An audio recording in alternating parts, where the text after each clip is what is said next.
Hey everybody, this is Kohdok here. Well, it turns out the people at Wowwee had no hard feelings, and they're actually going to let me take a look at some of their toys that they expect to put out this year.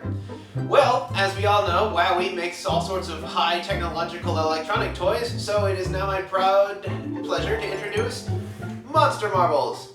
Wait, what?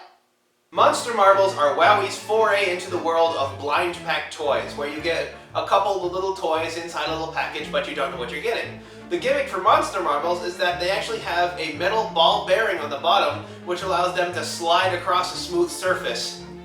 Now, unlike Dagedar, which are portrayed in the advertisements as maintaining their facing, Monster Marbles actually do, so I guess you could say Monster Marbles do what Dage don't. Now you can see they slide fairly well across the Baku Frisbee since it's a nice, smooth kind of nylon, but really any kind of smooth surface are great for these things. A pack of these costs $4 and contains 2 Monster Marbles individually wrapped to keep them from scraping against each other, as well as a piece of chalk, so you can go ahead and make your own games. Yes, they encourage you to use these like actual marbles and play games such as regular marbles, which is in this case referred to as Monster Bash, or a variant of shuffleboard called Monster Shuffle. They also encourage you to come up with your own games, and I've come up with a few.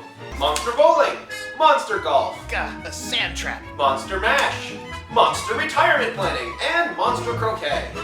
Now, Monster Marbles come in several different types and varieties, and also apparently several different rankings. You got the basic colored ones, which appear to be fairly common, and you also have like the special silver and gold ones, which are worth a whole ton of points. These points, I imagine, can be used in the basic Monster Bash game, where you gain points equal to the value of the Monster Marble whenever you knock it out of the ring, which gives just as much a chance if you play a rare Monster Marble to accidentally give a whole bunch of points to your opponent.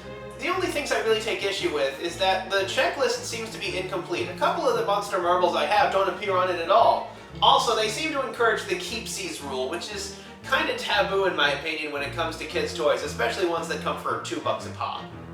Otherwise, these Monster Marbles, they seem to be fun enough. They've got a great kind of play pattern, since they can actually do a bit more than a lot of these collectibles, and as far as I recall, are cheaper than Dagedar's original price.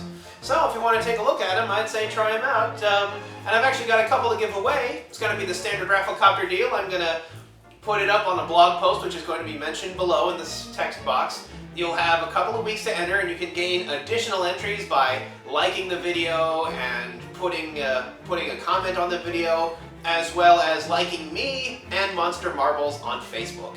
And that's Monster Marbles by Wowwee Toys. Might you see them in your store soon? Well, who knows? But even just a couple of them for those who enjoy fidgeting can be a whole lot of fun. So they're definitely worth a look. They're certainly cute enough. Anyway, later this holiday season, I should be getting a whole bunch of new toys to look at, including one we've been anticipating for a couple of weeks. So until next time, this is Kohdok signing off. On in a flash, he did the monster mash.